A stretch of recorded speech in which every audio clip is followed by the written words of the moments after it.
Hello, everyone. Solidarity across all these different struggles and revolutionary actions that we're hearing about today.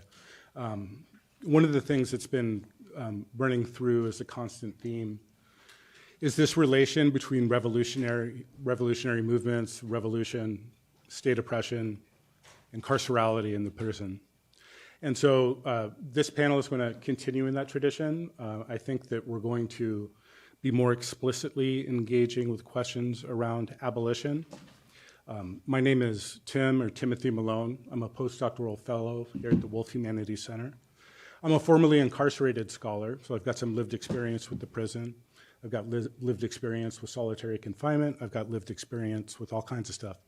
And I try to theorize using that lived experience to ground an abolitionist critique of the prisoners from the carceral interior.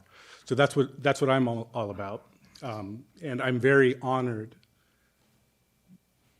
and privileged, I should say, not only as a formerly incarcerated scholar. Not a lot of us have the opportunity to make it into higher education and be on these types of panels at all. And so I feel a burden of responsibility, but also a deep privilege with that. And I carry with me a lot of people that I left behind in those spaces that we've heard some about today and maybe more throughout this panel. And so I want to do them justice and honor them by calling them into this room and to give me the strength and the spirit to see this through in a way that honors them. So Revolutionary Horizons, we have 4 speakers: Orisanmi Burton, Nour El Rayes, Robert Saleem Holbrook, and Geo Maher. And they all come to this symposium with different movement engagements as well as scholarly contributions. And so hopefully we can kind of vacillate between those two fields as we engage our discussion.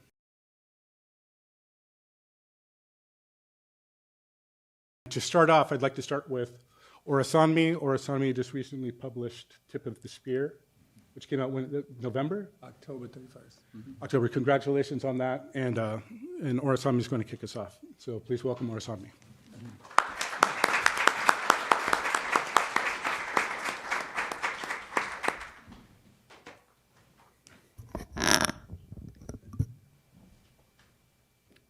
Free Mumia Abu Jamal. Free Kamal Siddiqui. Free Reverend Joy Powell. Free Leonard Peltier. Free all political prisoners. Free them all. You know, as I got here from the Amtrak and I happened upon the space, I couldn't help but just reflect on the contradiction of talking about revolution in the way that I want to talk about it as it grows from the people that I want to talk about, which is targeted populations, incarcerated populations, what Fanon would call the lumpen proletariat, in such a rarefied space, in such a clean enclosure that's so set off from the everyday life of the people who actually make revolution. And I just can't help but wonder about what feels like the futility of this effort. And yet I do this hoping that something positive will come from this conversation, that we can plant some seeds that flourish, and that we can nurture revolutionary possibility through this. So I want to talk to you about some of my research. I've been researching revolution for the past 10 years with formerly incarcerated and incarcerated rebels who understood themselves and were understood by the state to be revolutionaries, and who were therefore targeted for neutralization via a whole range of counterinsurgency and counter-revolutionary techniques. And the role of this incarceration was not only to neutralize and immobilize their bodies, but to incarcerate their ideas and to prevent their knowledge from circulating. And so what I've been trying to do for the past 10 years is to talk to them, listen to them, take them seriously, and try to narrate their philosophy in ways that can be helpful for future generations. So I want to talk a little bit about the Attica prison rebellion of 1971, which I argue in Tip of the Spear was a revolutionary moment within the United States. Most of you may know about Attica. The official story is that from September 9th to September 13th, 1971, nearly 1,300 incarcerated men seized control of a major section of Attica prison in western New York. They took hostages, negotiated for demands over a 4-day period, but rather than accede to those demands, New York Governor Nelson Rockefeller authorized a state assault force to siege the prison, resulting in the deaths of at least 39 people and the torture of hundreds of others. So I'm going to discuss a theory circulated by administrators of what I call the carceral warfare state, that the Attica Rebellion was not a spontaneous rebellion to brutal prison conditions, which is how it's typically narrated, but that rather it was a revolutionary conspiracy. This is what Governor Rockefeller believed. This is what President Nixon believed. This is what prison administrators believed. This is what members of the House Internal Security Committee believed, and yet people have been writing about Attica for the past 50 years, and no one on the ostensible left has taken that seriously. And I think this oversight has actually incarcerated our understanding of Attica's revolutionary politics.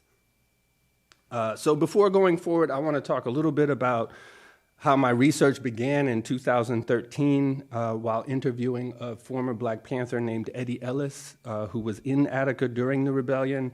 And he shared with me during the interview that his feeling that he and others had failed to rigorously document the historical, political, and ideological development of the movements that they led. He said, quote, "We have never been able to use the tools of academia to demonstrate that our analysis is a better analysis." In other words, that the Black radical understanding of prisons is more rigorous, more accurate than the criminal justice framework, and that the criminal justice frame actually mystifies more than it reveals. And so he asked if I could maybe play that role in my research, and this was the assignment that I essentially accepted, and it's what sort of developed into Tip of the Spear. So, the conspiratorial analysis of the Attica Rebellion. A few days after the state's genocidal siege of the Attica Rebellion, Prisoner Commissioner Russell Oswald went on television and said that he had no doubt that the rebellion was instigated by, quote, hardcore Maoists. Later on in his book, Oswald points that the tactics of this revolutionary prison conspiracy included the following. 1, articulating specific objectives prior to the uprising. So he's talking about what the prisoners did and why he believes this was a conspiracy. Articulating specific objectives prior to the uprising. 2, developing grievances that resonated with the demands of radical organizations outside the walls. 3, determining in advance of a rebellion who should handle the food, supplies, and weapons. 4, calibrating the calculated use of violence and nonviolence to have the desired political effect. 5, organizing what he called carefully coordinated confrontations at a set time that was prearranged so that external demonstrators could be synchronized. End quote. 6, the articulation of demands which the rebels knew prison administrators could not grant as a deliberate effort to cause dissension within the state government while at the same time building what he called convict unity. His 7th and final point was that captive rebels did not want meaningful prison reform, but wanted instead to, quote, polarize the people of the United States against and for prisons as the paramount oppressive instruments of the power structure, end quote. So that was Prisoner Commissioner Russell G. Oswald. While I disagree with some of the finer points of his analysis, his framing of these tactics, specifically the way in which he strategically overemphasizes the extent and the success of the coordination, I think he overemphasized those things, but in general, I contend that what he's saying is true. And to demonstrate, I'm going to draw on the Black radical archive of Attica. So let me just go through some of these points and then I'll end there, right? So the first thing is the notion that prison rebellions were instigated by Maoist revolutionaries. By 1970, prison authorities estimated that the Black Panther Party in New York prisons were present in every prison, and that there were about 300 in Attica alone, 300 Black Panthers, that is, or 300 people that identified with the Panthers. Like their counterparts in the so-called free world, these captive Panther formations were required to read the Black Panther Party's 8 points of attention, which was largely appropriated from Mao's Red Army Manual, as well as quotations from Chairman Mao Zedong, also known as the Little Red Book. In January of 1971, 2 years after he was sent to prison, a young Eddie Ellis wrote, this is an archival letter that I found, "I already made up my mind that there's nothing in this penal system capable of breaking or destroying me. I bend like a reed with the wind. I float like a fish in the sea. I remember Mao and Fanon and all the other teachings I have had, and fortified with this knowledge of myself and my enemy, I am able to survive, even prosper." So Eddie was one of the men who helped lead the political education sessions in Attica prior to the rebellion, and he was close comrades with Philadelphia's own Muhammad Ahmad, formerly known as Max Stanford, who was the founding member of the Revolutionary Action Movement, and who in the mid-1960s traveled to Cuba to visit his mentor, Robert F. Williams, who had been an advisor to Mao and an associate of Che Guevara. So not only were the Attica rebels reading Mao and Fanon and trying to put these theories into practice, through Eddie and others, they were at most 3 degrees removed from Mao and other leaders of revolutionary movements. So Attica was a Maoist conspiracy. All right, next point. The idea that rebels weren't really interested in prison reform, that they knowingly made demands that administrators had no ability to authorize. 2 examples. The first comes from a document produced by the produced in New York's Auburn prison in 1970. It's from the Rules and Regulations of the Auburn Black Panther Party. Their stated objective makes no mention of prison reform or improving prison conditions, which is the dominant liberal narrative of what Attica was all about. Instead, it indicates the party's desire to overthrow the established government of the United States and replace it with a people's government that would allow the masses to determine their own destinies. The second example comes from a published source, the prison letters of Samuel Melville, a white Attica brother who 1 month before the rebellion sent a letter to a comrade where he expressed excitement about the political consciousness he saw emerging behind the walls. And he wrote that we have to avoid the obvious classification as prison reformers, and that, quote, "when you come right down to it, of course, there's only one revolutionary change as far as the prison system in America is concerned, but until the day comes when enough of our brothers and sisters realize what that one revolutionary change is, we must always be certain our demands will exceed what the pigs are able to grant." That's what he said. So we see that prior to the rebellion, some of the rebels were discussing how to tactically deploy unreasonable demands at the same time that they negotiated with the state for formal conditions. And this is because they knew that what they wanted, what they actually wanted, revolutionary transformation, decolonization, prison abolition, could not be granted by the prison administrator or the governor or the president for that matter, that their most fulsome demands were internal demands directed at their potential co-conspirators outside the walls, to you and I. And by the way, a conspiracy just occurs when 2 or more people collaborate on an illicit act. So they're really quite mundane, and it's actually hard to draw a line between a conspiracy and just organizing. And this is why the state uses conspiracy law, because it's a way for them to criminalize organizing. I don't know, there's so many great panelists here, so I'm gonna keep this short. I'm just gonna skip to one of the last points, this idea that there was a calculated mobilization of violent and nonviolent actions, and that this was calculated to have a strategic political effect. The first thing you should know about this is that prior to the rebellion, the rebels were organizing what they called tactical intelligence and combat units, which were materially linked to the Black Liberation Army. And people behind the walls were preparing to carry out an armed struggle. They were thinking in that way. The next thing you should know is that during the rebellion, the rebels chose to treat the guards, who were now hostages, better than the guards had treated them when they were in control. Previous treatments of Attica have analyzed this lack of retaliatory violence. They've attributed it to the values of the Nation of Islam, and that was definitely part of it, but according to Attica brother Dalu Gonzalez, a member of the Young Lords Party, the decision to treat the hostages kindly was guided by Mao Zedong thought and the edict that guerrilla forces should always give lenient treatment to prisoners of war as a way to disaggregate the enemy troops. In other words, treat your enemies kindly to demonstrate the ultimate humanity of the movement. So the tactical use of violence and nonviolence was not a moral imperative, but rather a political strategy deployed to delegitimize the state. So to conclude, I want to say that the eruption of the Attica Rebellion was not a planned action in the way that Oswald said it was.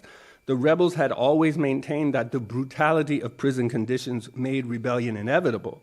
So they knew a rebellion was going to happen, but the precise timing of when it erupted was contingent on a range of factors outside their control. And so in preparation for the inevitable, they engaged in various forms of revolutionary organizing, of planning, of conspiration. An Attica brother named Jomo Omowale believed that prison rebellions should be channeled and nurtured into revolutions. In the book, I show how the Attica Rebellion unfolded into what George Jackson called the Black Commune, and that it's in the actual practices of how they treated each other and how they organized themselves that we can find the seeds of revolution, and that we outside the walls can actually learn a great deal from this. And this is the essence of the conspiracy, right? The Latin root of the word conspiracy is conspirar, which means to breathe together, right? It was about men trying to breathe together under conditions of war. They conspired and prepared themselves to steer the rebellion in a revolutionary direction. And I think this in and of itself is a lesson for us in terms of how we should think about organizing, about revolution. Another lesson that we can take from this is that we need to take our enemies seriously and that we need to take the movements that inspire us seriously. And I'll stop there and say thank you.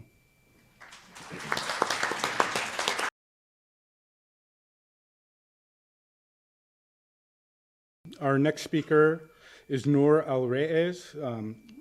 Nour is an ethnomusicologist working on popular music in the Arab world.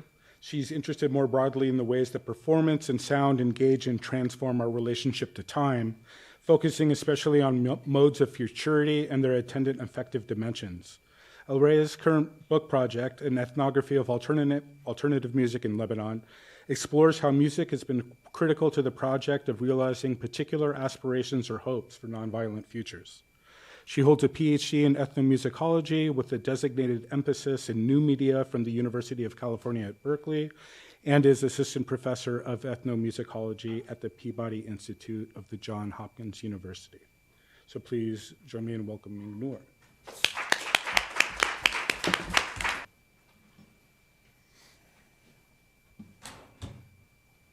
Hello. And thank you for having me here today.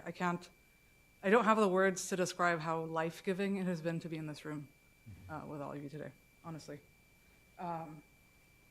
My talk is called Belligerent Optimism. I couldn't come up with a quippier title.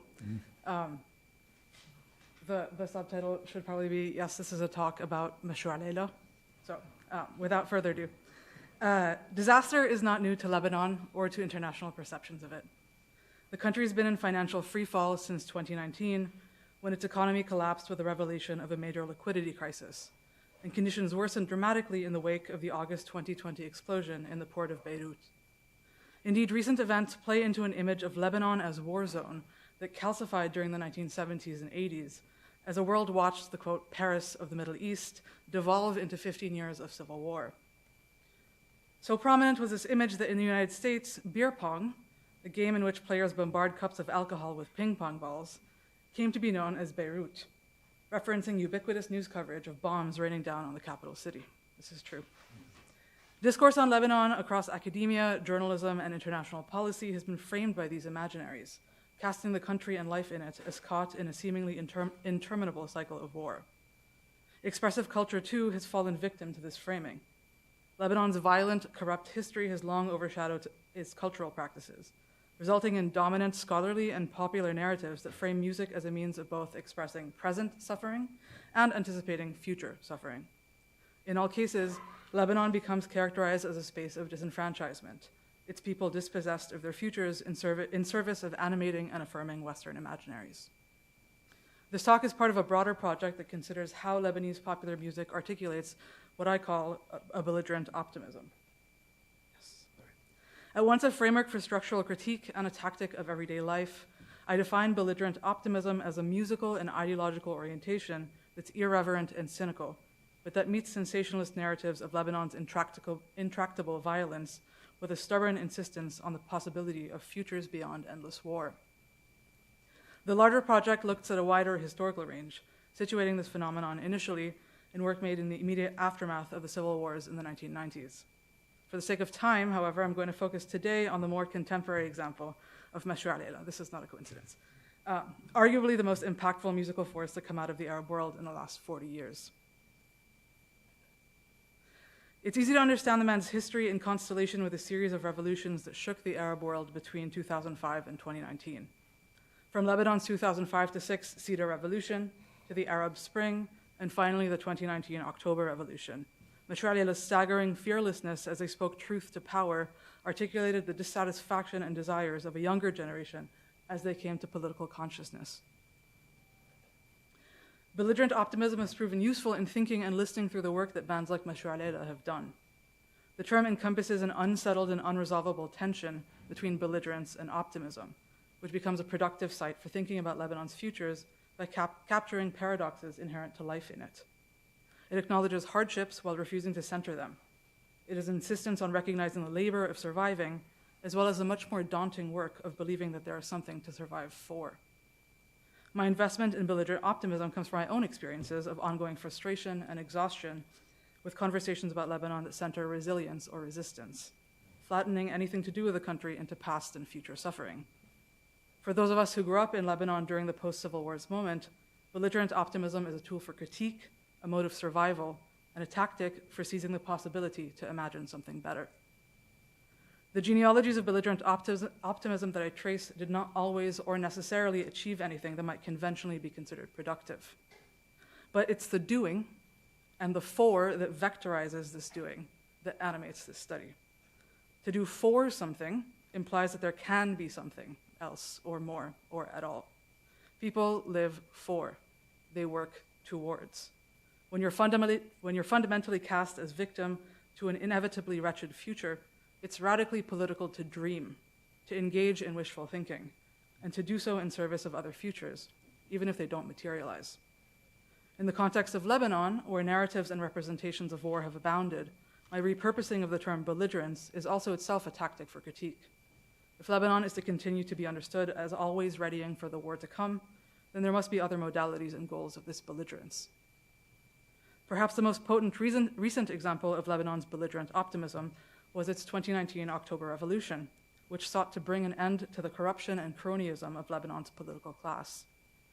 While the revolution's goals were largely unrealized, it rendered palpable the currents of belligerent optimism that animate life in Lebanon.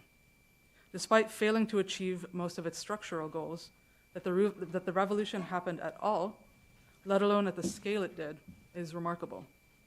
The practices that animate alternative music in Lebanon are similar to those that animated the revolution. Rather than imply causation, the musical practices I explore draw attention to the seeds of such extraordinary activism in the everyday. Belligerence is an integral affect and orientation towards achieving and safeguarding these seeds of radical possibility. Mashru' Layla was integral to this moment, but to understand their entanglement with revolutionary possibility, we must begin 3 years before the band was founded. In 2005, public critique of Syria's ongoing occupation of Lebanon was reaching a fever pitch that climaxed on February 14th with the assassination of former Prime Minister Rafiq al-Hariri. The event is widely seen as a catalyst for what became known as Lebanon's Cedar Revolution, which called for the withdrawal of Syrian forces from Lebanon and the disarmament of their primary allies, Hezbollah. For many Lebanese people, 2005 was a moment imbued with possibility. The assassination and its aftermath presented an opportunity to imagine what Lebanon's future might look like under a new regime. Sorry, Hamid.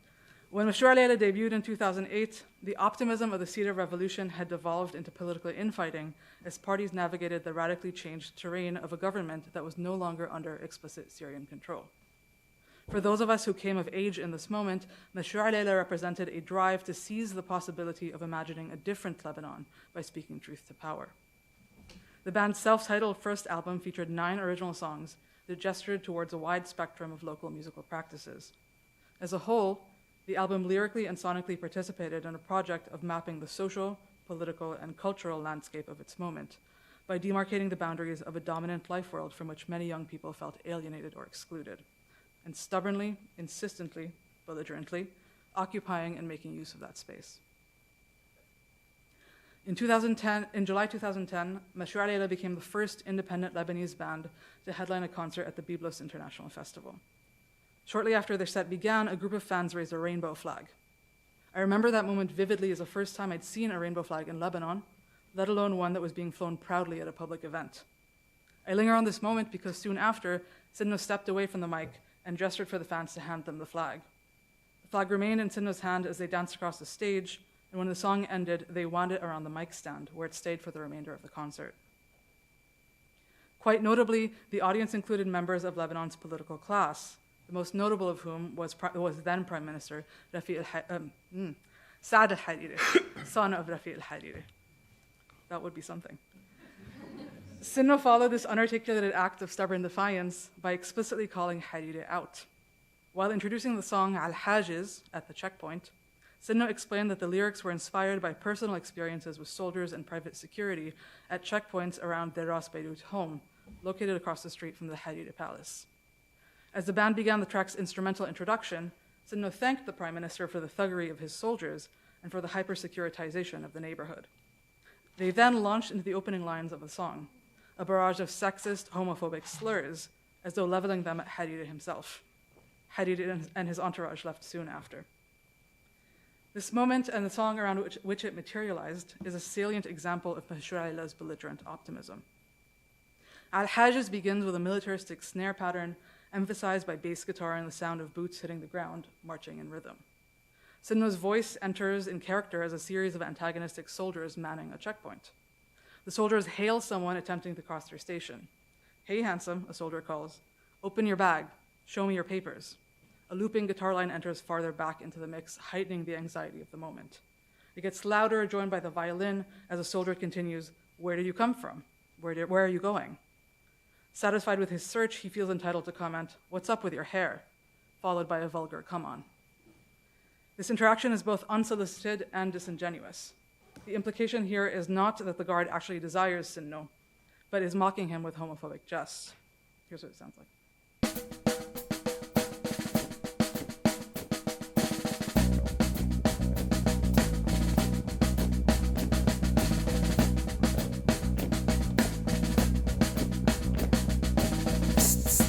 يا حلوة فك الشنطة عاليمين ورجينا وراءك لو سمحت من وين لوين لويك اقبرني شا الشعران انا ديون قبوش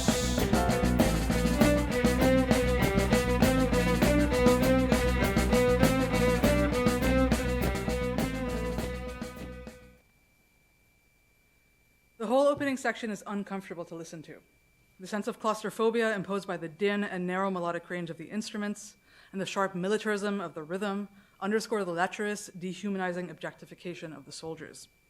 In the verses that follow, Sinno sings from the subject position of the person being stopped. The lyrics call the soldiers out on abusing their power over people's bodies and mobility, and we listen in on Sinno's thoughts as they restrain themselves from fighting back or escalating the encounter. As the song reaches its climax, the instruments get louder.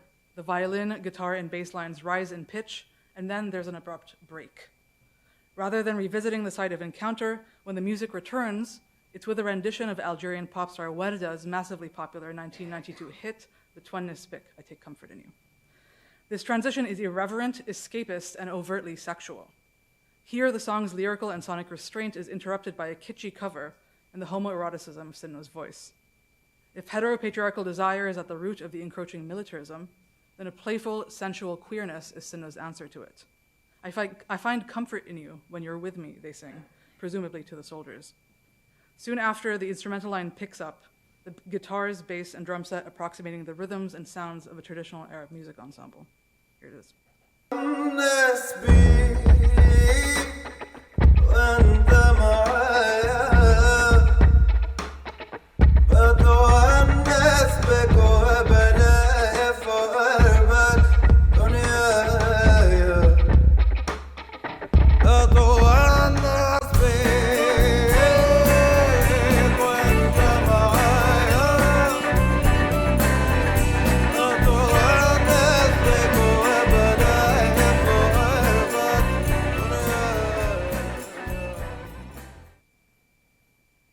The section ends with a reprisal of the first verse. The instrumental lines are here, like Sinno's voice, unrestrained, and a cultivated chaos reigns. And then it abruptly ends. Musically, moving from a military shuffle to the Werda cover to complete chaos, in hindsight sounds to me like Death Drive on crack, which again is quite sexual, I think. Sinno mused when we spoke about it. I thought about having them come up here to act this out. Sinno's comment about the death drive is a reference to the psychoanalytic concept, which in queer theory has been central to conceptions of queerness as representative of a non-reproductive futurity that disrupts the dominant political order. This is echoed in the song, where the militant heteropatriarchy narrows the scope of possible futures. The unbridled joy and pleasure of queerness disrupts, obstructs, and contains within it the possibility of something else. In the days after the concert, news reports were quick to celebrate the show, Sans Pride Flag, as an example of Lebanon's youthful but ultimately unthreatening liberalism. And yet for many in the audience that night, including myself, the band's performance inspired optimism for a future free of sectarian conflict, political corruption, and heteropatriarchal social norms. The band's critical politics and catchy sound and youthful energy quickly launched them into local and regional success, accelerated by the 2011 outbreak of the Arab Spring. While Lebanon was not a part of these events, Nour El Rayes' belligerent optimism resonated with young protesters and revolutionaries. This was particularly true in Egypt, where the band's song, Ghadan Yawmun Afdal, Tomorrow is a Better Day, took on new meaning for those fighting for their own better tomorrows. The belligerence, the combative irreverence that launched Nour El Rayes in Lebanon, in a Lebanon that was still reeling from the aftermath of the political events of 2005 and 2006, became kernel to the moment's zeitgeist. Faced with the possibility of a future foreclosed by violence, corruption, and oppression, those involved in the Arab Spring were fighting for the possibility of imagining different futures for themselves and their countries. Like Lebanon in 2005, at stake was the capacity to be an agent in one's own life and to change the conditions of possibility for imagining and realizing both personal and collective futures. At performances where diverse audiences gathered and found common ground through and around Nour El Rayes' music, other futures came to life. Queer activists raised rainbow flags, and for a moment they occupied futures in which such an act was not dangerous or subversive. People cohered around pleasure and joy, perhaps briefly displacing religion, class, or generational differences. I'd like to think so. So powerful and pervasive was the band's belligerent optimism that in the early weeks of Lebanon's 2019 October Revolution, Instagram posts were flooded with Nour El Rayes' music. Their tracks were played over loudspeakers at protests in Beirut's Martyrs Square, and local artists worked lyrics from the band's songs into representations or recreations of iconic scenes from the protest. More than a sonic companion to the revolution's events, Nour El Rayes' music became a shorthand for understanding and sharing news, discussing goals, and voicing hopes for the future. Today, it's impossible to think about optimism or futurity in Lebanon without contending with the seeming incommensurability of positive affect with the realities of life in the country. In a temporality defined by its afterness to the 2020 port blast, the country's ongoing collapse, and the 2019 revolution, not to mention the ever-present reality of Israeli violence and its escalation, it's difficult to believe that things could be better. This is the end. It's difficult also to come to terms with the fact that Lebanon's political class and their supporters also hope and do towards, and to realize that in many ways, the Lebanon that exists today is testimony to the potency of their doings. It's devastating to come to the realization that belligerent optimism is not the singular purview of the idealist, the queer, or the revolutionary. Particularly in the wake of such a jarring revelation, it's difficult to access optimism, let alone allow it to animate hope when hope is so easily disappointed. And yet people still wake up and breathe and do towards. And this project is in its own way a mode of awakening, breathing, and doing towards on a different scale. Although it would be easy to look at Lebanon and see in it the failure of revolutionary idealism and the cruelty of optimism and hope, I contend, belligerently, insistently, and selfishly, that in banal acts of living, of making a life in a place where it feels like there's nothing worth living for, grow seeds of other, perhaps better, futures. Thank you.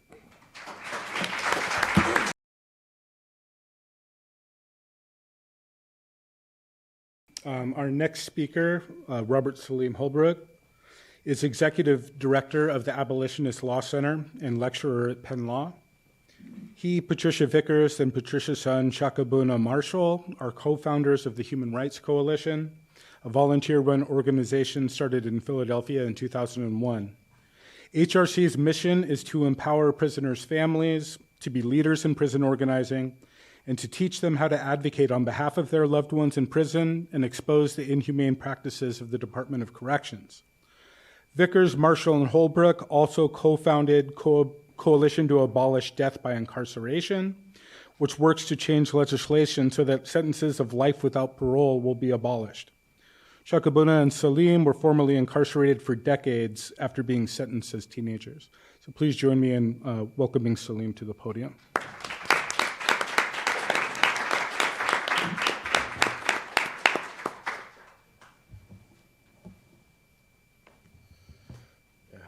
Please don't let the laptop fool y'all. I was not prepared to speak for 15 minutes. But I do have, for a while now, years ago I wrote an article entitled Dismantling the Master's House. And it was inspired by, I had read something by, I believe it was Audre Lorde, that, or someone was quoting her that the tools of the master cannot be used, the master's tools will never dismantle the master's house. And I remember on the inside, that was like a really heavy conversation that we had. And out of that, I wrote an article that tried to conceptualize our evolution as prisoners, whether former gang members, drug dealers, murderers, armed robbers, whatever you name it, that's what we were. To revolutionaries, prison activists, and abolitionists, and how we made that transformation. And transformative justice is something that is really thrown around a lot today. There's a tremendous amount of books written about it. There's speakers going all around the country reading about it. But where I found it, and where the majority of those that did time found it, was inside of a prison cell, oftentimes inside of solitary confinement. And George Jackson, the revolutionary writer from California that was murdered, whose murder inspired the Attica Rebellion, wrote about it in 1968, and he said, our role is to transform the criminal mentality into a revolutionary mentality. And I remember reading that at the age of 18 years old in solitary confinement at Graterford State Prison on the way to being kicked out of that prison to SCI Green, the state supermax. And all of us in prison that were inspired by George Jackson, I really can't explain the level of transformation and motivation and inspiration this man had on many of us who we didn't know. That we would talk to him as if, did you read George? You up on George, as if he was someone that was still on the block with us. And this is just not in Pennsylvania. This is all across the country. It was something about his book, Soledad Brother, that really transcended race, geography in prison. It was really a transformative experience reading that book. But what really sticks out is that prison is the closest thing to slavery that we still have. Like, prisoners are slaves. We are slaves of the state. If you look, there's a famous case out of Virginia that says that prisoners or inmates have no rights or privileges other than what the state legislature grants them. They are, in essence, slaves of the state. Commonwealth versus Ruffin. It's a case that I read when I was on the inside, really framed my understanding and the relationship between myself as a human being and this oppressive system, right, that essentially had ownership, complete ownership of my body, literally. When I say that prison, you don't have ownership of your body in prison. To the point where it got to the point where I could stand in a room in front of 15 guards with billy clubs and jack boots, completely naked, and feel as though this is just normal as they're strip searching me. So you lose that control, that bodily autonomy, even that sense of self. But we were able to maintain our dignity, and I want to talk a little bit about that because, I'm trying to write more about it. And so this has given me an opportunity to unpack some of it. The most inspirational tracks for many of us were books about slave rebellions.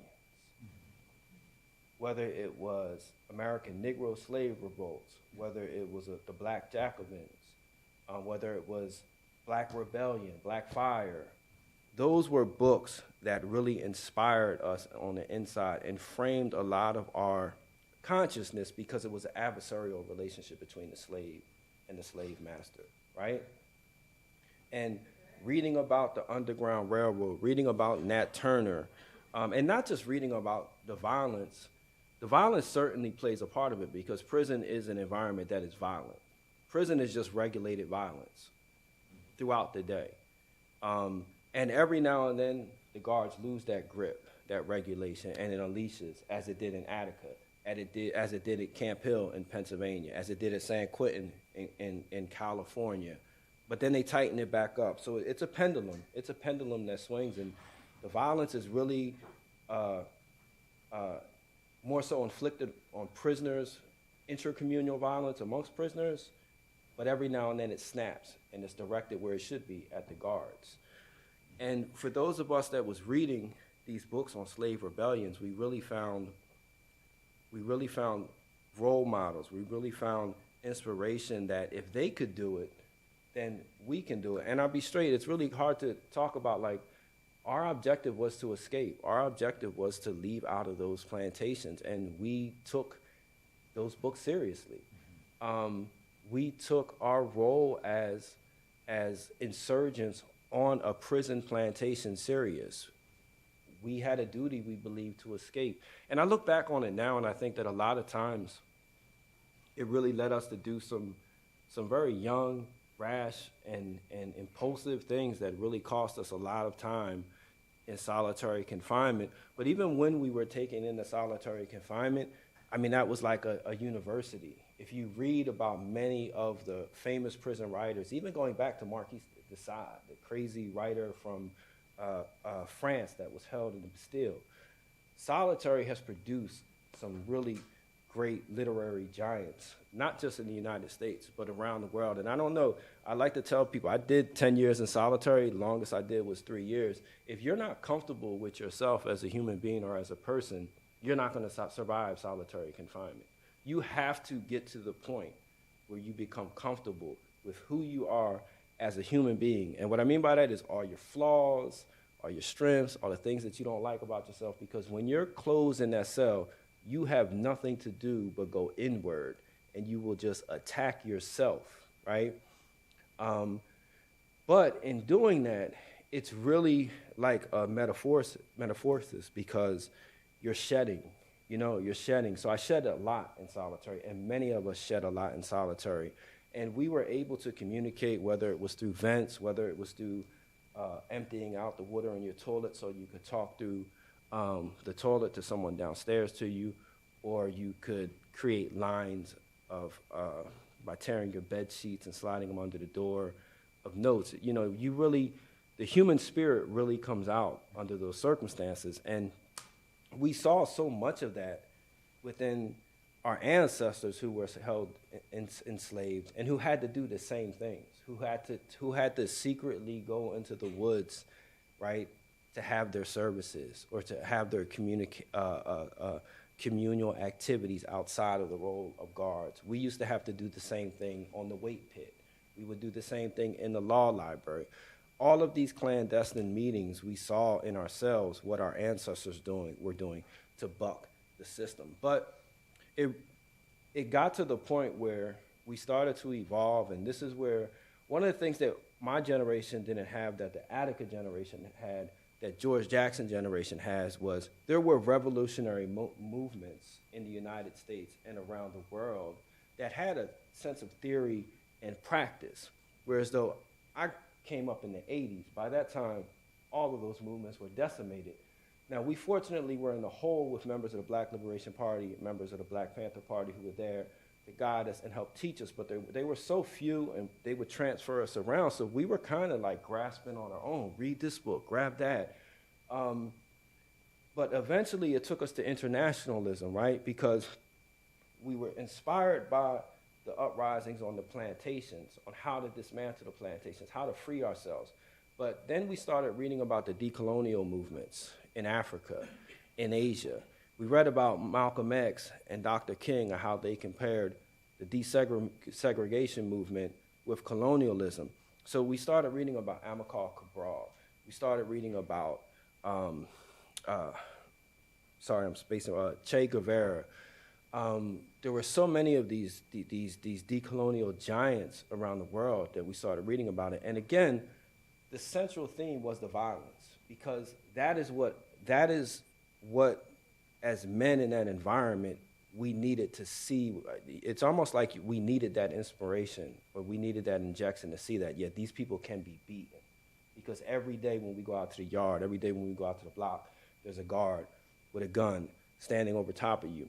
So you make that connection that this is my enemy and that this relationship is regulated by violence. So these books on the decolonial struggles, whether it was in South Africa, Guinea-Bissau, Angola, these were other movements that we were really drawn through, whether it was socialism and communism. These were concepts we were studying and trying to understand. But then we also started to realize too that this ain't the 60s no more, right? It got to the point where we were like, hey, look, I've read about Angola. It's not a revolutionary country no more. I've read about Guinea-Bissau. So we started to realize that we had to go further. That's where we started talking about abolition, right?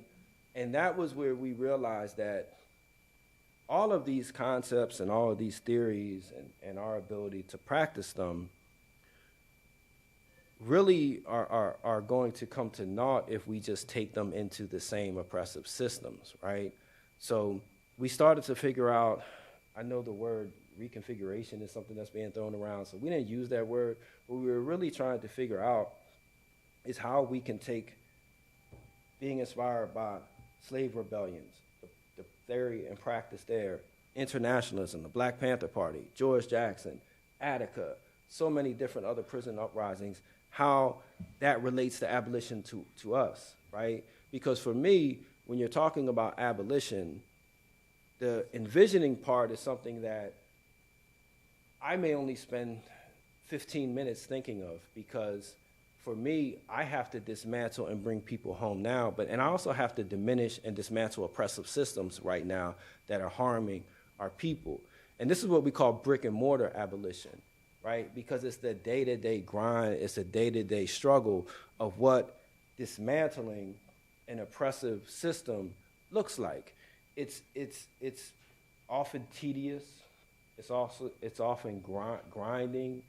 It's often mundane, right? But that was what the slave regime was, right? That's what the slave regime was. So we stepped out of that environment. Many of us were fortunate to make it out of the prison, and having that as our crucible, having that as our training ground, as our universities, was something that we're still really trying to figure out in this space where abolition now is I'm not going to say it's mainstream, but I'll be honest with you, 10 years ago when Abolitionist Law Center was founded, I did not think that we would be talking about abolition at the University of Penn. I did not think I would be teaching at the university. I was still in prison. I was thinking that my fate was either going to be going over the wall or being shot trying to go over the wall. And you know, that was my fate that I thought about. I never thought I would die in prison. I knew one way I would be out, whether it was walking out or being carried out. But it's really amazing now to see just how people are starting to reconsider the system and starting to look for something different. But also I would say too is that, and I'm gonna wrap with this, that abolition is not just about police and prisons, right? Because if you look at abolition as just police and prisons, then you're saying to yourself that those are just anomalies in the American society.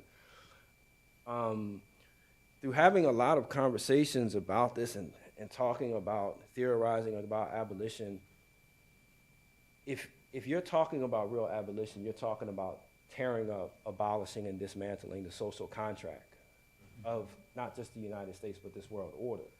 That is what abolition is at its root, because police are just reflection of the society. Prisons are just reflections of the society. These agencies, entities, whatever you call them, really just capture the poor, the disenfranchised, the marginalized populations, wherever it is in the world, whether it's in the United States, whether it's in Russia, Africa, Latin America. That's all police serve.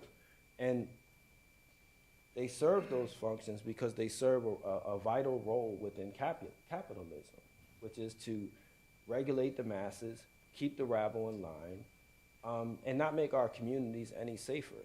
And that's why if you really look at it, the countries that are actually the most prosperous countries, you won't find much safety in them.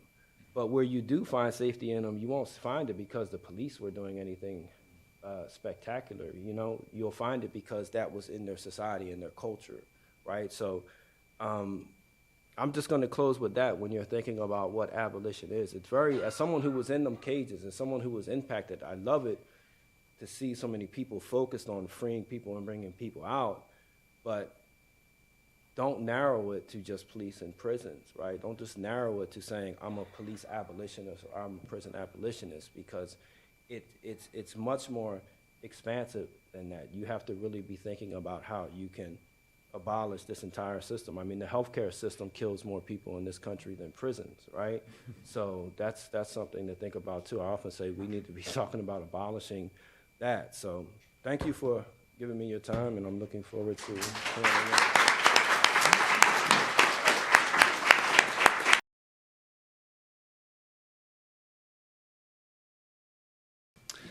Our fourth and final speaker, Geo Maher, is the coordinator of the W.E.B. Du Bois Movement School for Abolition and Reconstruction, having taught previously at Vassar College, San Quentin State Prison, and the Venezuelan School of Planning in Caracas.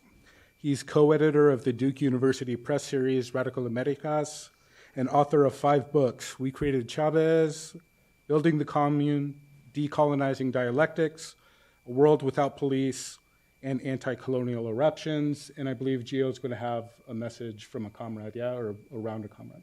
Okay, and please welcome Geo.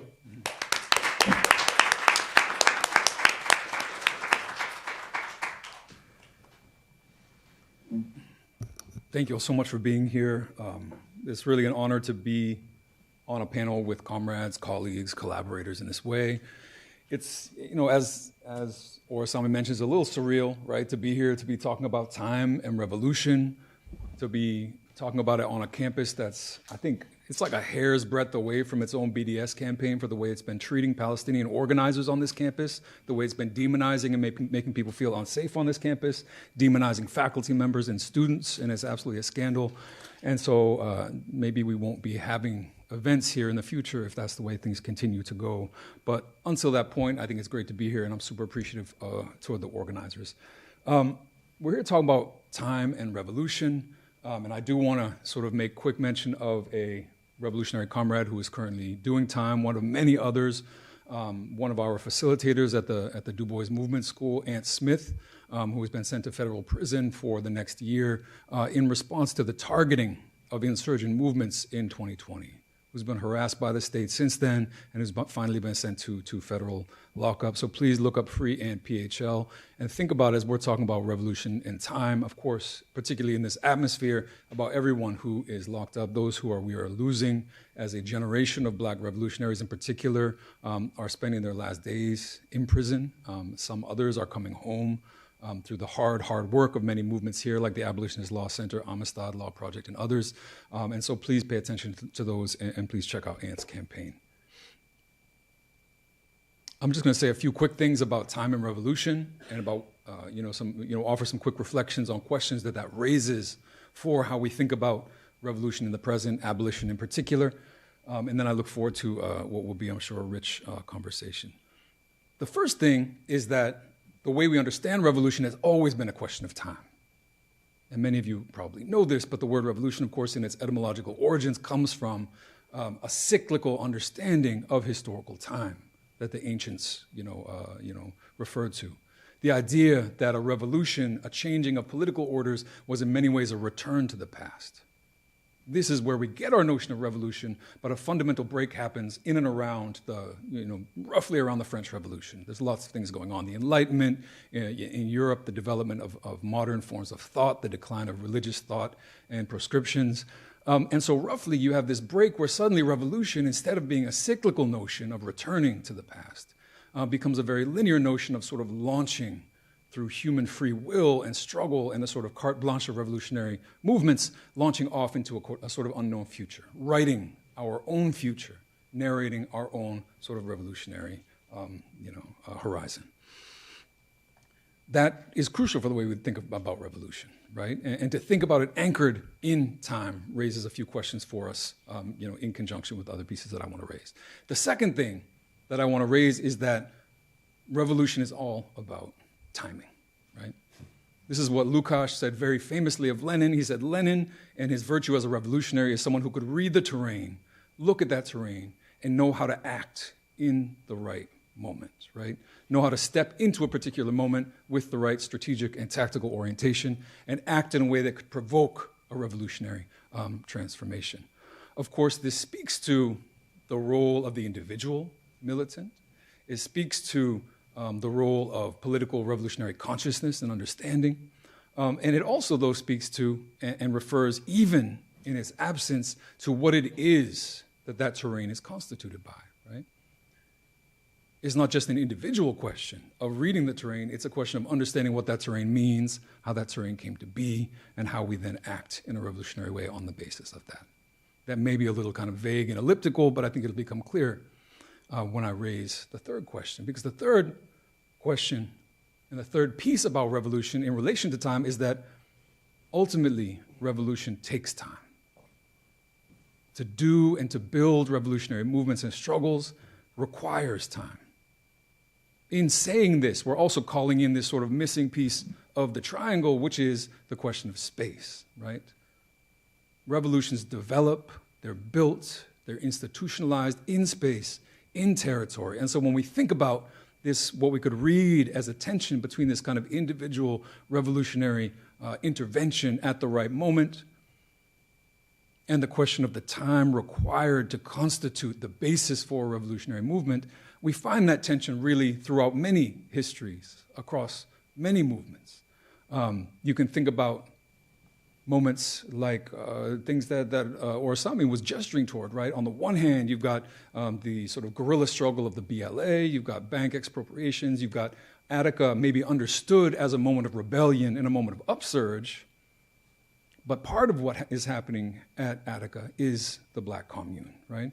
Part of it is what is being created, what is being territorialized, what kind of space is being created for what we often refer to as social reproduction, right?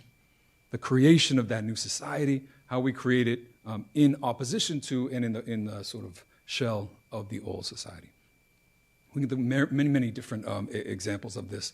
If you look at sort of revolutionary history across Latin America, the guerrilla struggle, there's this tension and there's misunderstanding between what it takes to engage in guerrilla warfare Do you form small, isolated units of armed militants who attack the system and retreat in hit-and-run style tactics, or do you build control of territory and governance? And ultimately, the failures of the first led to a reinforcement of the second, an understanding of the importance of seizing space, the importance of governance, the importance of democratic debate and discussion and education in these spaces. And when you look at the guerrilla struggles that succeed throughout history, you find that they're always anchored in a kind of territorial revolutionary paradigm.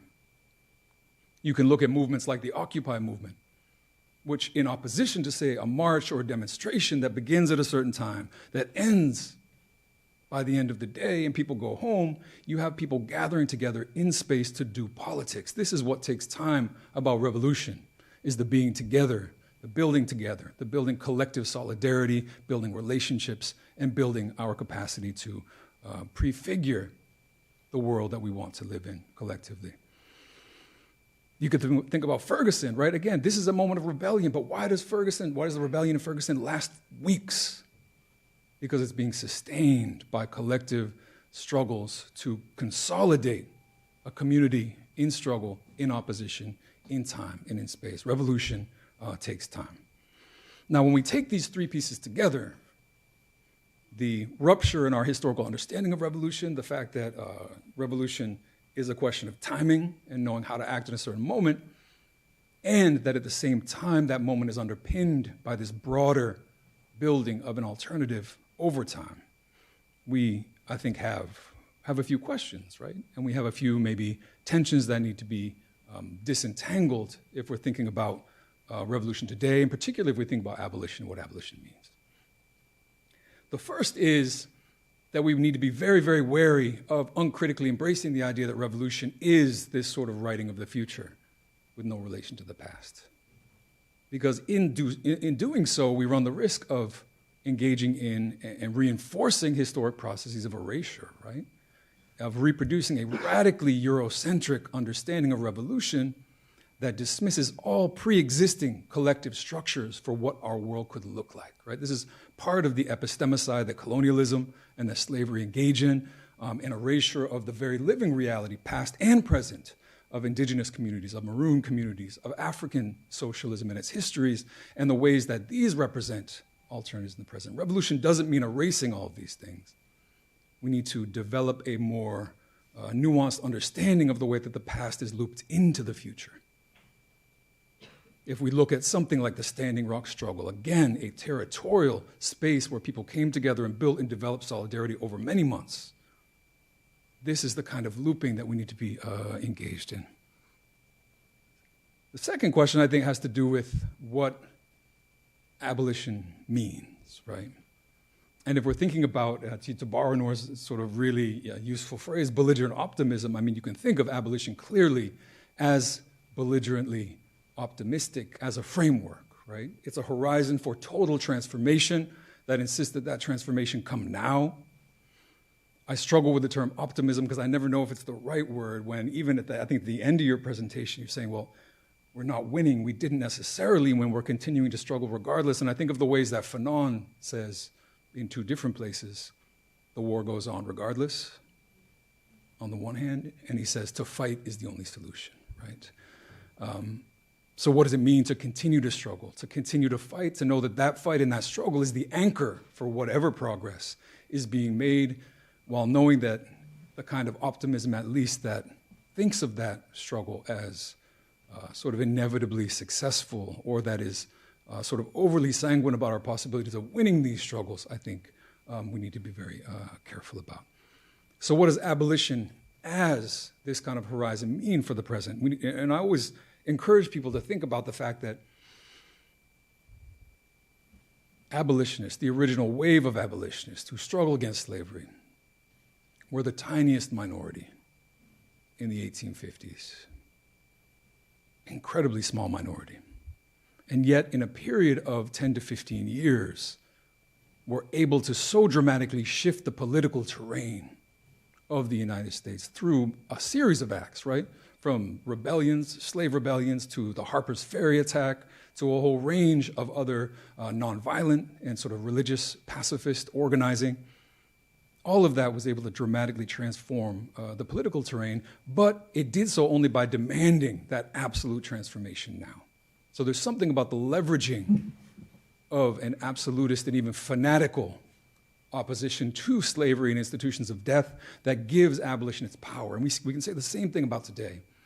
And I say it, and I bring up that historical context because it's very easy to think that prisons and police are natural institutions, that it's very difficult to imagine a world without them. But that world, the world that we inhabit of policing and prisons, is a construct. It's always changing. 50 or 60 years ago, there were not police in schools, there were not police in libraries, there were not police on public transit, there were not police in hospitals. This is a political project, and that project involves its self-naturalization. So when we struggle against these institutions, we're struggling to tear back the veil of their naturalness and to say, we do not need this world, right? Again, in the 1850s, most people had a hard time imagining a world without racialized chattel slavery. And so we need to always undergird our understanding of the present in the sort of abolitionist horizon by understanding that that total horizon is part of how we begin to shift our understanding of possibility, right? Abolition doesn't begin from small acts in the present and build toward what the future might look like. It begins from the insistence that a very different future is possible and orients action as a kind of lodestar in that direction. The third piece, and maybe the last question I just want to raise quickly, is that this tension between revolution and time, between maybe the individual tactical moment of intervention during an upsurge amid a moment of fracture, a hegemonic crisis, and the tension between that and what happens at other moments and other times is a crucial one for how we think about revolution in the present, right? We are asking, in other words, what do we do in the moments of downturn? What do we do after the rebellion, after the eruption, after 2020? And I was just looking at the calendar and realizing it's been almost 4 fucking years since the 2020 rebellions, and we've been living through this period of maybe extended downturn, political downturn. I feel like the downturn's always been exaggerated, right? We're in a kind of holding pattern that is recovering from the offensive waged by the carceralists in political power and elsewhere to convince us that the COVID, increase in violent crime in Philadelphia and elsewhere was caused somehow by abolitionists, which we knew it wasn't. We've weathered that, I think, pretty well. And we're trying to get our footing now 4 years on for thinking about how we orient ourselves toward this new terrain. We need to map that terrain, we need to think about it, and we need to understand it. And so what is it that revolutionaries do if we're not Lenin in 1917, reading the terrain and knowing when to act? What do you do the rest of the time? And I think here the question for those non-revolutionary moments is that we build. We attempt to smooth the sort of historical oscillation between upsurge and downturn. We seek to build upon the energies that existed and were unleashed in 2020, but also before 2020, right? In 2015, in 2014, in 2009. That is how we get into the situation that we're actually in, which is a situation and a moment of escalating cycles of rebellion. This great quote that came out of Minneapolis in 2020 by an important organizer there who said, in 2015, we knew what the problem was. In 2020, we know what the solution is, right? That is a clear expression of the fact that the prior wave of struggles fed to and generated and strengthened the resolve of organizers who are capable of then intervening in 2020. That's what we're talking about. And how do we do that? What do we do in the meantime? What do we do in the moments of downturn? We fight ideological battles, right? We create and spread and generalize new understandings of the world, new concepts, new arguments for abolitionism. We engage in political organizing. We build organizations. We build parties. We build institutions of struggle. We build intellectual institutions and institutions of study, which is what we're doing at the Du Bois Movement School. We're educating organic intellectuals who are capable and prepared to engage in this organizing. We're building the movements that those individuals are a part of. We're building their capacity to intervene in struggle and to make arguments against the false arguments that we get in the present, right, about what the cause of crime is, about how to solve it, about the fact that we need police, the fact that we need prisons, when we know that these institutions don't provide what they claim to provide. They don't protect, they don't serve, they don't make society more safe, they make society less safe. And that's what we're trying to do, I think, in these moments of downturn until the next time when revolution is on the table. Thank you.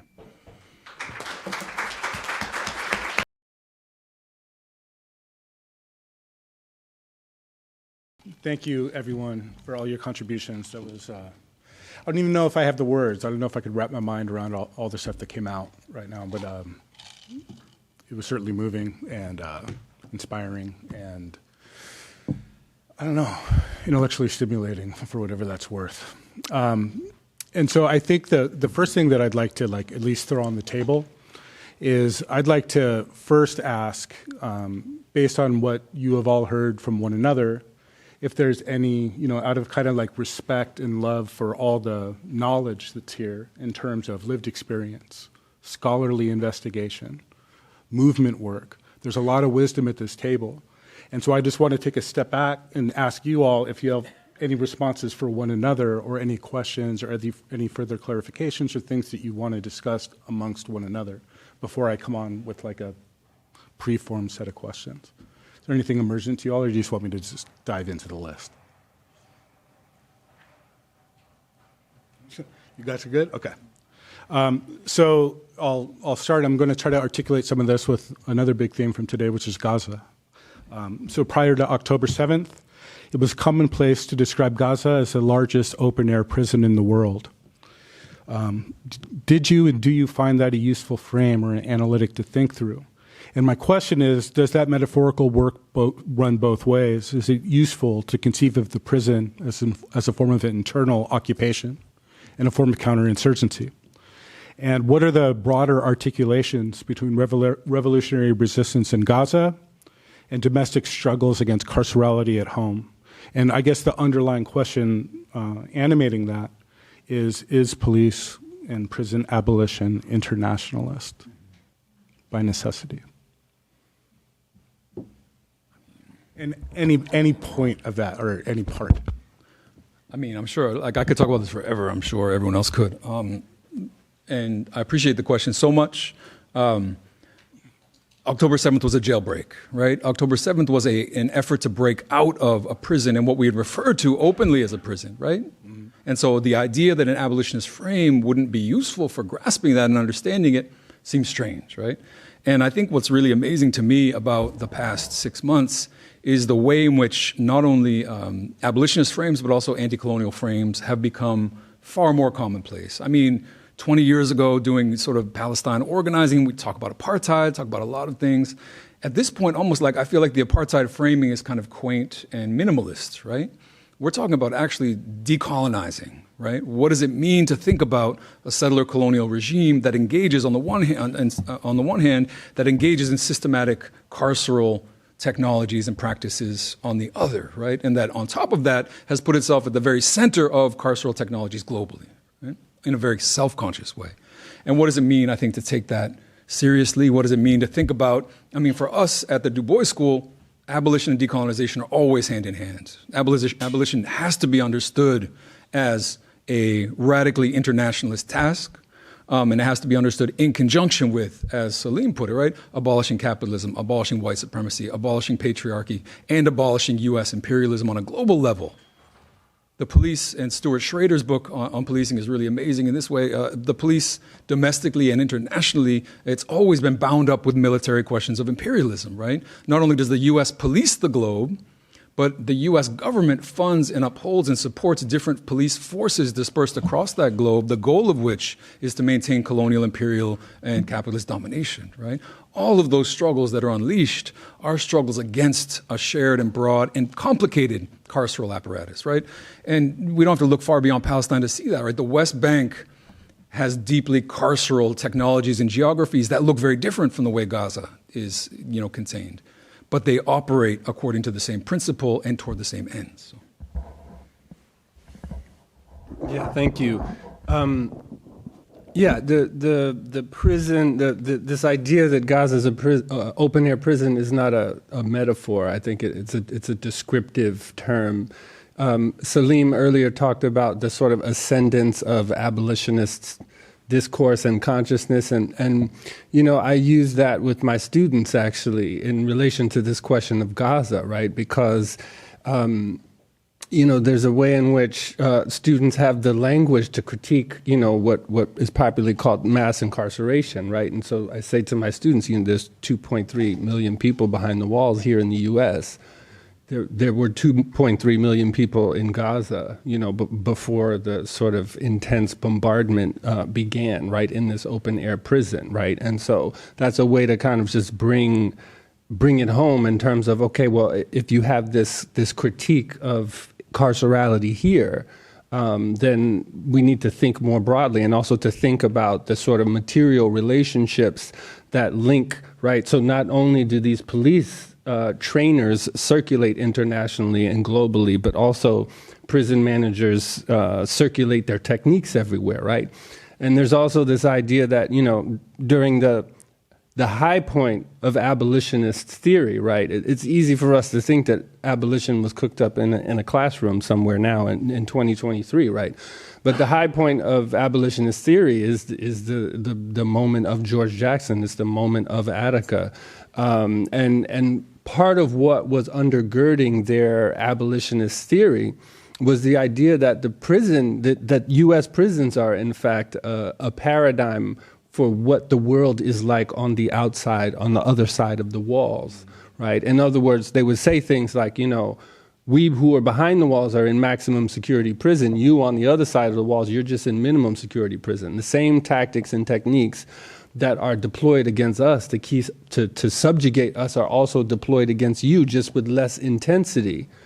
And in a certain kind of way, that makes you all, us, in the so-called free world, the real unfree ones, because we operate with the illusion of freedom. And I think there's a way in which people in Gaza, there's no illusion of freedom. There's a very clear need to abolish the conditions of their confinement in a very real material sense. And it's the materiality of the way that abolitionist imagination unfolded, right? On October 7th, that I think caused a epistemological crisis for sort of abolitionist thinkers here in the U.S., right? That literal image of the walls being physically torn down and people breaking out of this prison, right? So, I mean, that's something that we need to contend with, right? And this is why so many of the people on this panel were talking about violence, right? Abolition is about taking control of the material instruments of violence from the state, and that will not be allowed without a violent response. So violence has to figure into the political theory, and this is something that makes people uncomfortable, but that doesn't make it any less true. Your comfort level has nothing to do with it. And so part of what I try to talk about in the book is the fact that, you know, the people on the other side of this struggle are thinking about these things in terms of war explicitly, right? And so we need to take that seriously and understand the implications of that.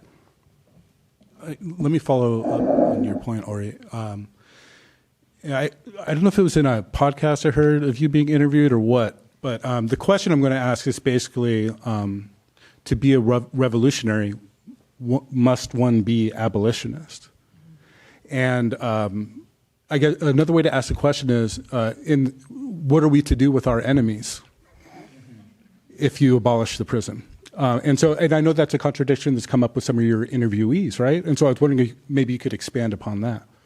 Yeah, I mean, I think Brother Robert made a really good point in terms of doing all of this intense political education and then reaching the conclusion that, you know, this historical moment is different from the past, right?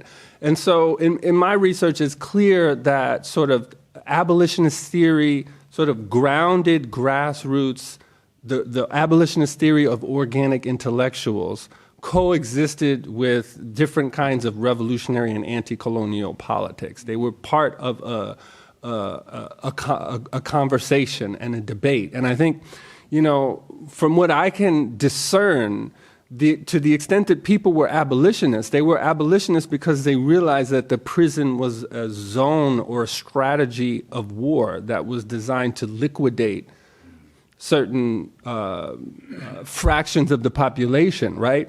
But they were thinking within this moment of global anti-colonial revolution, and so that was really the goal, right? That abolition was a necessity that enabled formations to really imagine enacting and realizing a revolutionary vision.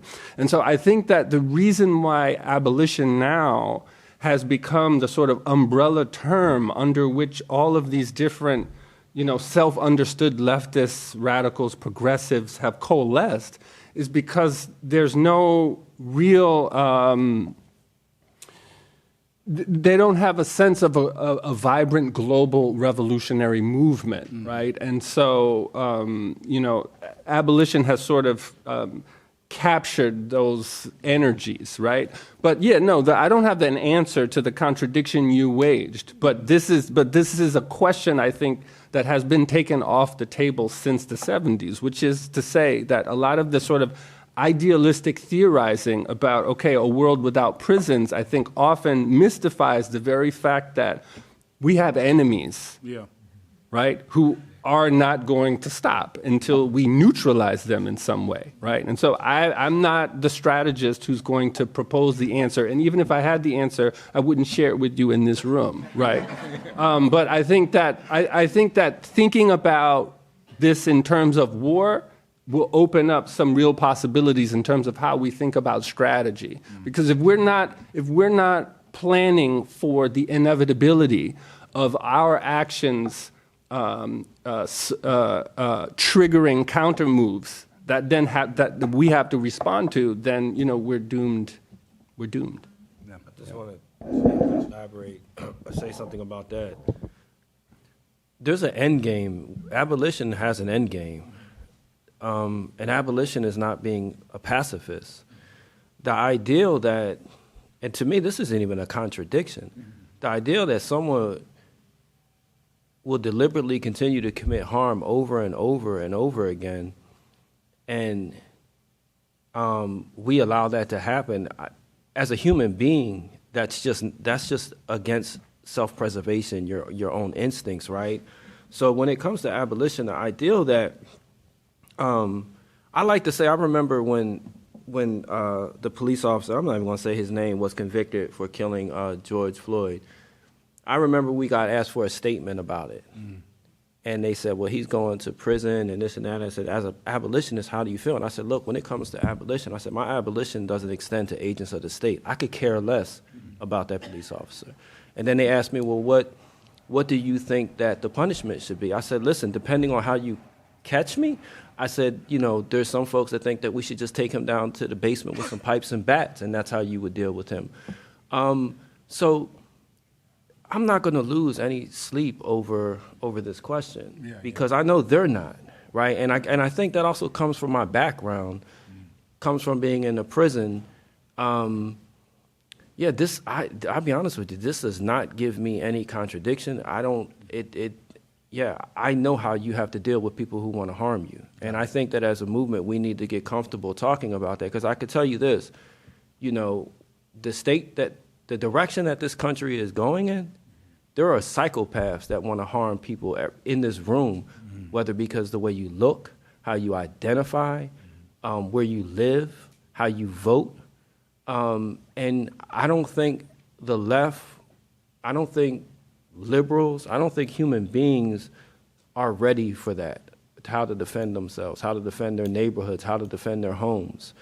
And if people think that I'm speaking reckless or I'm like exaggerating, just look at January 6th, Imagine if that energy was directed on neighborhoods or people.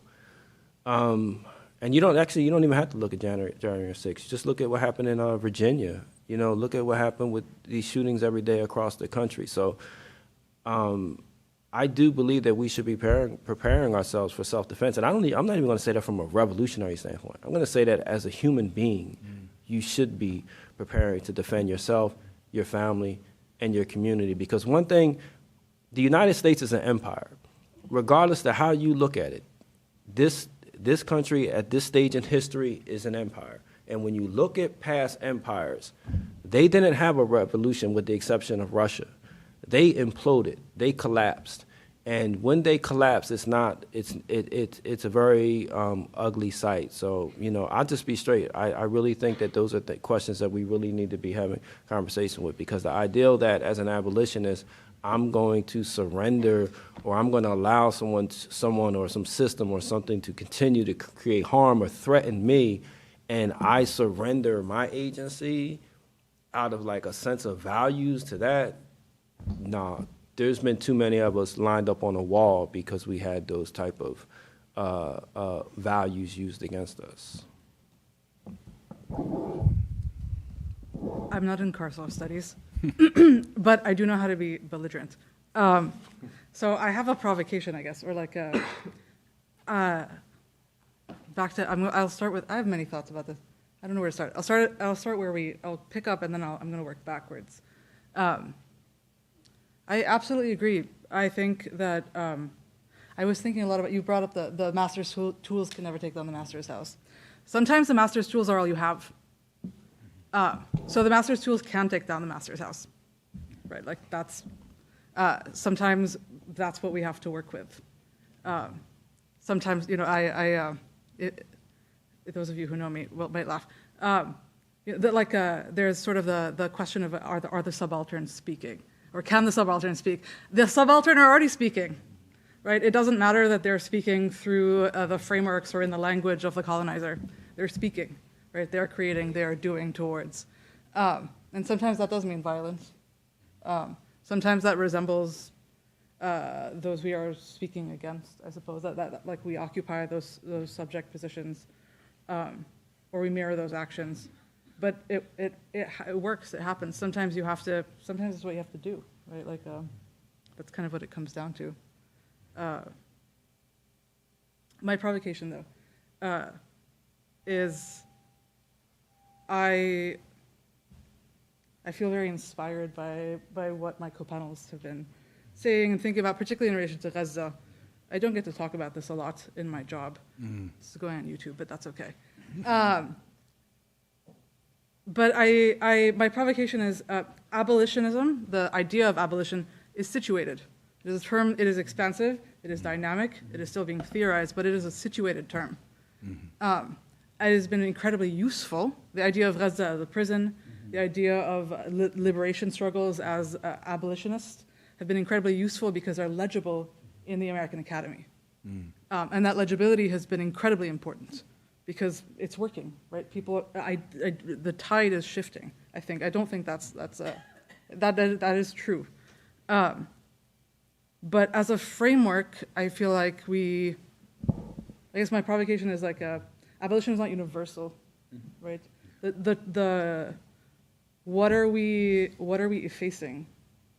What are we sacrificing for legibility? And how, I suppose, like, what is the terrain? What are the terms through which we can become mutually intelligible, right? Because Gaza, the struggle for Palestinian liberation has not been articulated in abolitionist terms, right? It's revolutionary, it's violent. There is a history of collaboration between Black civil rights activism and the Palestinian liberation. But that was a meeting of worlds, rather than, so there's definitely resonance here.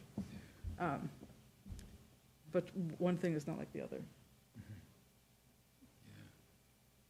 Anybody want to respond to that? Yeah, super quickly. I think it's I don't even think it's a provocation. I think it's a great imperative for how we think about these things. And I actually want to start with the master's tool things, because I think Audre Lorde is like wildly misunderstood and misrepresented, right? Partly because, and in some ways the quote is, like it makes itself available for misrepresentation too. But if you look at Audre Lorde's politics, like this were not the politics, right? Because too often it means we can't use this, we can't use that, we can't use these weapons, we can't. Like what took down masters' houses? Like fire? poison, rebellion, you know what I mean? Like, and in a certain level, those are all things that are they don't belong to one side or the other, right? Like, and when a weapon is taken into the hands of the oppressed, it acquires a new meaning, right? And I think there's this sort of radical formalism that we fall into that says, and this gets to Saleem's point, right? The kind of abolitionist arguments that say no one should go to jail based on principle and ethics, right? And this was an argument that came up around Oscar Grant, being murdered by Johannes Messerli in the debates, and the fact that there was a disconnect between some abolitionist organizers and the community, which said, no, throw that pig in jail, right? At the very least, because that's what would happen to us. At the very least, for a sense of like, what's good for the goose is good for the gander, right? But even more than that, and beyond that formalism, to throw a white cop in jail is not the same thing as to throw a young black teenager in jail. These are opposites. There's this like conceptual confusion that happens when we act as if those have the same meaning, right?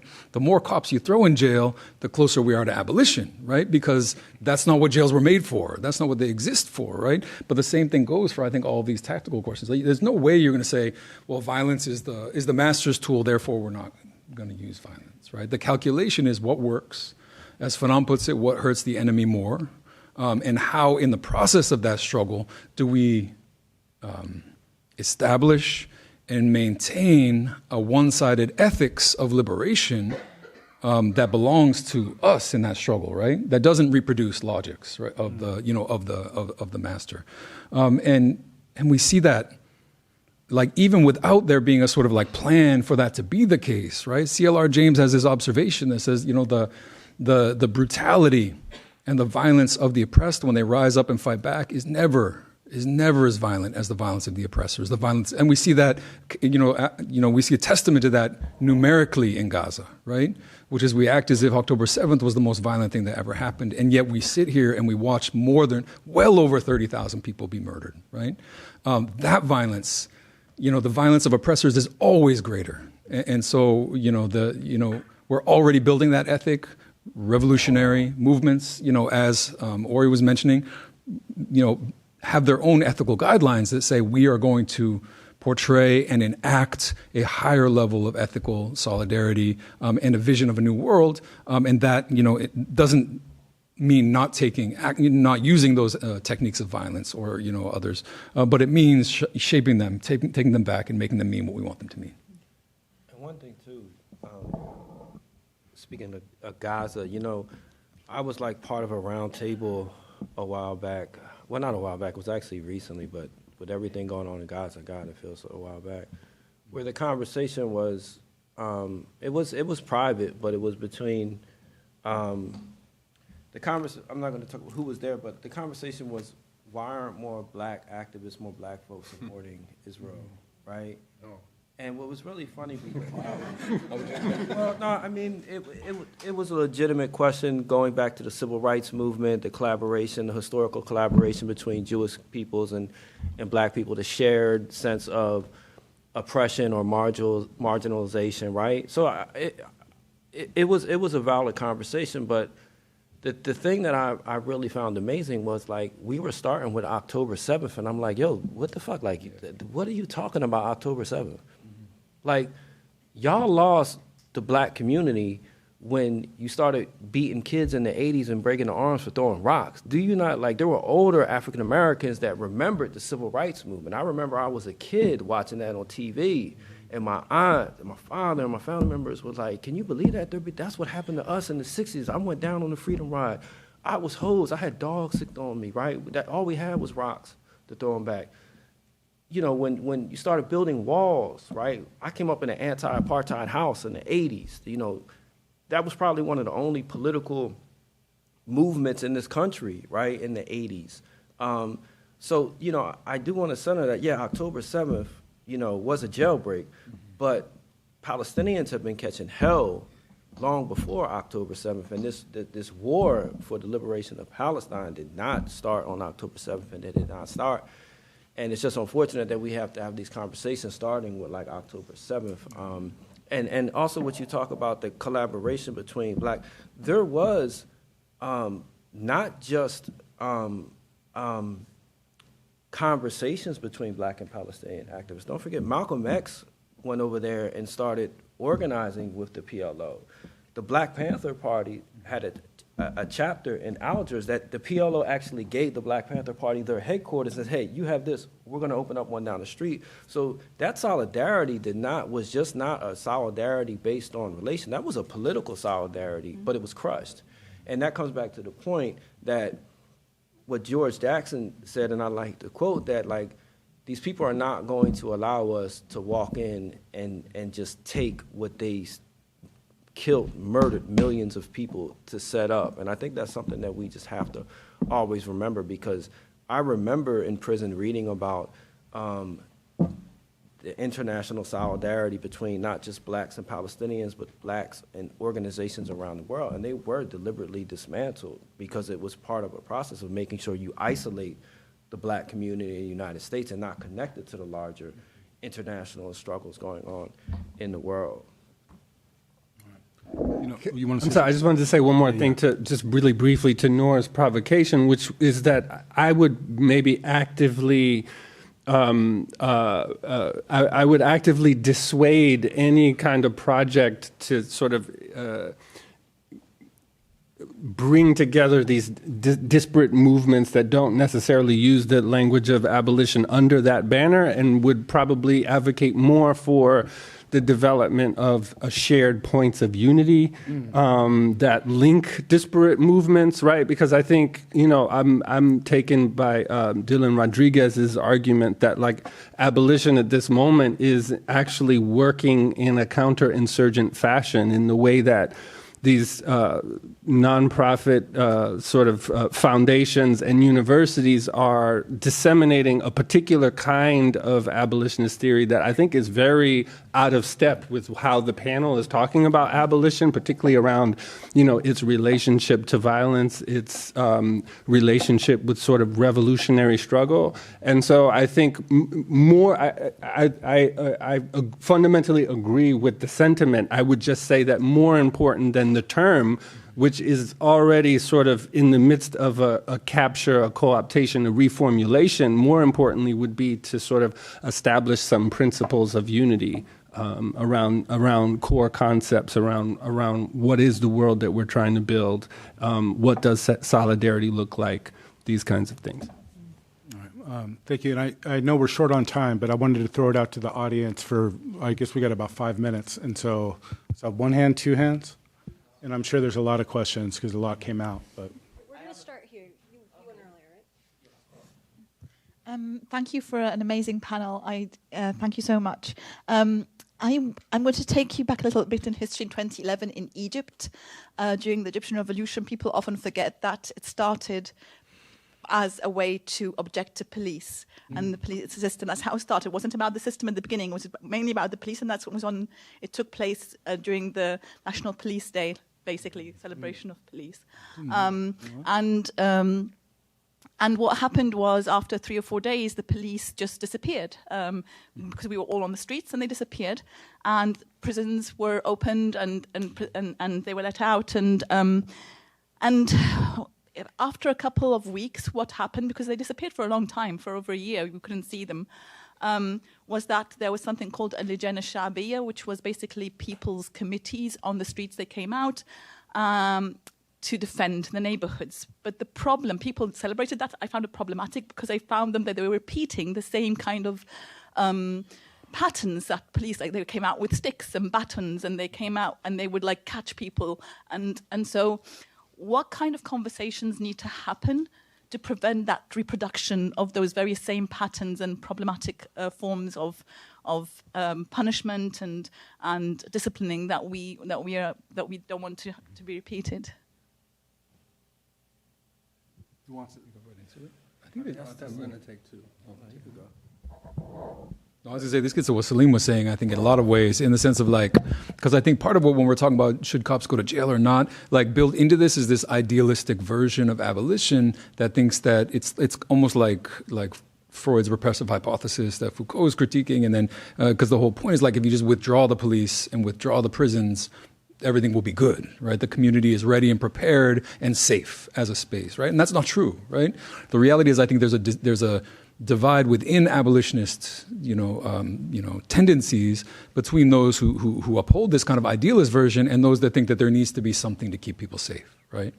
And that something is very different from the police. And I think, and I'm not saying that what you were, seeing on the street wasn't recreating police dynamics, because that happens all the time.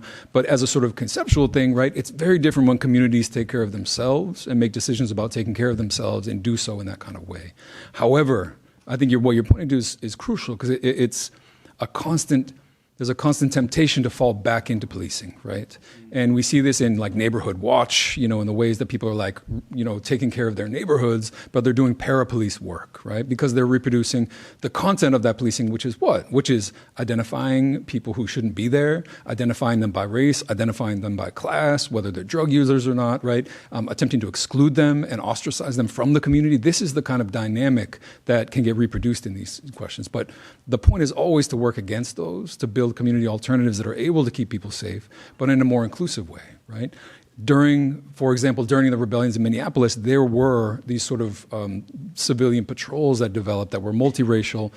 There were some pieces where people were protecting businesses, sure, but at the same time, they were not handing people over to police. They were, taking young people, bringing them to their homes and saying, don't burn this community center, focus on these things over here, right? And I think it's just this constant kind of hegemonic struggle about what kind of alternatives we can develop, because I think the reality is there has to be something, right? There has to be an alternative. The goal is for it to be more democratic, more community-based, more organic. Yeah, I think too, I think it comes back to, abolition is not a religion, right? Mm-hmm. If you have a collapse in whether it's civil society or, like you said, where the police fall back, I'm going to defend my home and neighborhood. If someone takes something from me, I'm going to catch them. Now, the thing that, for me, that I always have to struggle with is, and this comes to the carceral mindset, there's a difference between accountability, discipline, and punishment, right? I like to use the example of prison. We regulated and governed ourselves in prison. Guards really only were concerned with, like, don't escape, don't kill one of us, and lock in at 9 o'clock at night. Don't give us no problem. Outside of that, you guys regulate yourselves. And we did that. You could leave your door open in prison and no one will go in your cell. In many of the maximum security prisons I've been in all day. The more secure the prison was, the safer it was. The safer it was. Because of inmates. Because of the consequences, though. And I think now, like, would I want those consequences out here now? No. Because they were harsh. They were, in some senses, brutal, right? But you in that situation in Egypt, or if it ever came here to this country, that's where I would have to check myself.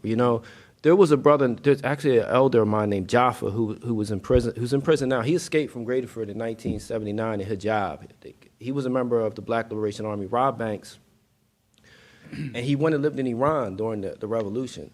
And he became a member of Iranian Revolutionary Society. And he knew one of the main judges over there who was, I forget his name, but he was referred to as the hanging judge. And because he sentenced a lot of people to death, counter-revolutionaries and also criminals. And he would go over his house and eat and all that. And I remember a conversation he had with them because it really showed his discipline. I was like, well, what was this guy like, man? And I was like, damn, this dude sentenced thousands of people to hanging and you're having dinner with him? He was like, look, man, he was a great guy over dinner and this and all that. He was like, but I wouldn't want to be judged by him, right? And I think I'm the type of person I am because of my experience. So I would have to cede that space. I could probably be the one to catch the person, but then you would have to turn them over to someone because it's like my brain is still detoxing. Mm-hmm. So, and I think that's the case not just in Egypt and all those communities, but we're going to have to, regardless of what society we have, we're going to have to catch people who take something from someone until we create a society where we don't have to steal, where we don't have to rob. Now, some people might say that's utopian. It might be. But in the meantime, you do have to have measures that protect you and your community. The thing is, make sure that it's accountability and not punishment. So when you catch someone, you don't break their arms, you don't cut their hands off, you don't take it to that extreme, but you do let them know, look, you can't do this, and if you do this again, there will be consequences. So that's just part of us being human, though, right? And I think that's why I said abolition is not a religion. You know, communism, people turn communism into a religion, right? Into a scientific method. Let's not do the same with abolition. We are humans. We are going to have these difficult questions to deal with about how to hold ourselves accountable, how to make our community safer. It's natural because we're flawed, right? And just right there, I'm just going to say we're out of time officially, right? Like 4:30 is the cutoff, Josue? Yeah. So sorry we didn't get more questions in. I don't know if people are going to be hanging out for a little bit after, maybe. And so, but thank you, everybody. Thank you to our panelists. You guys are amazing. And we ran.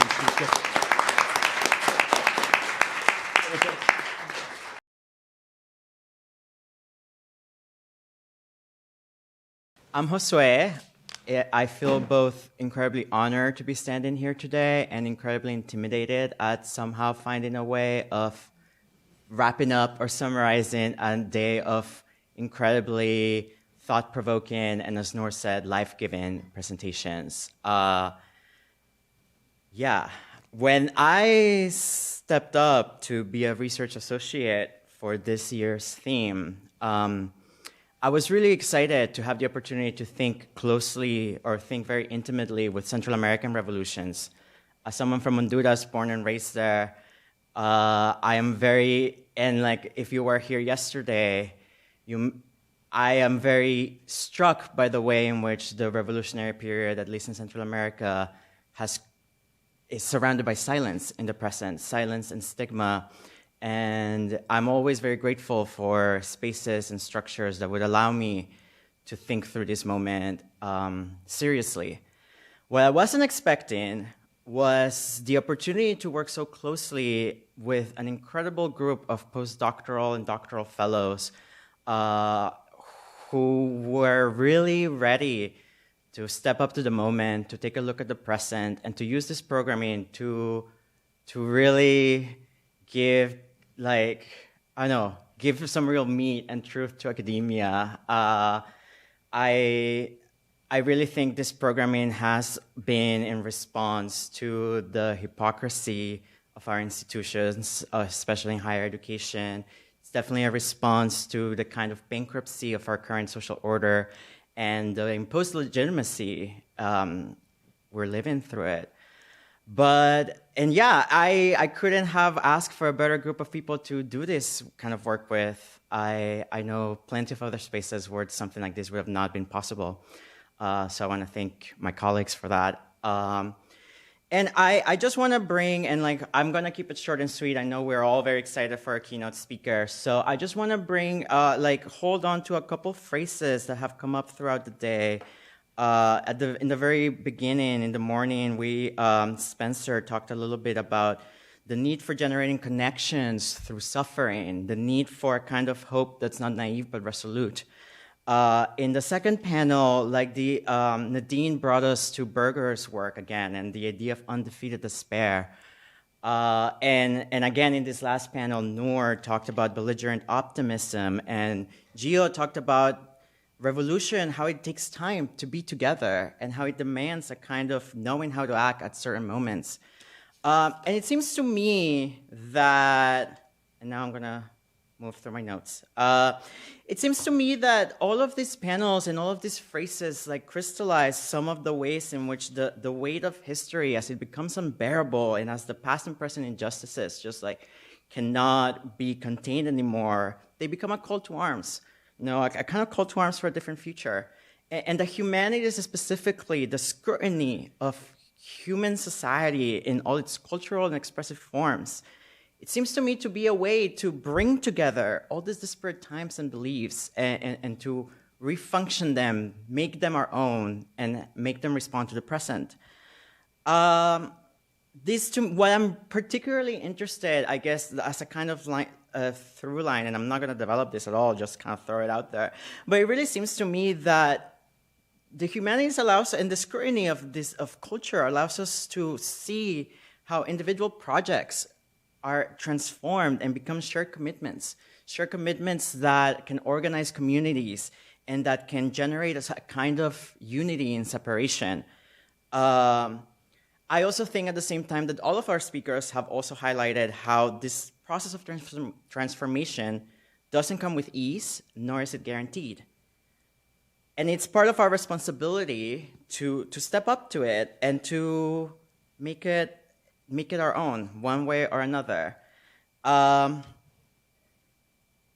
is something about the practice of culture and the very specific social life of it that requires a resolution from our part and a kind of vulnerability.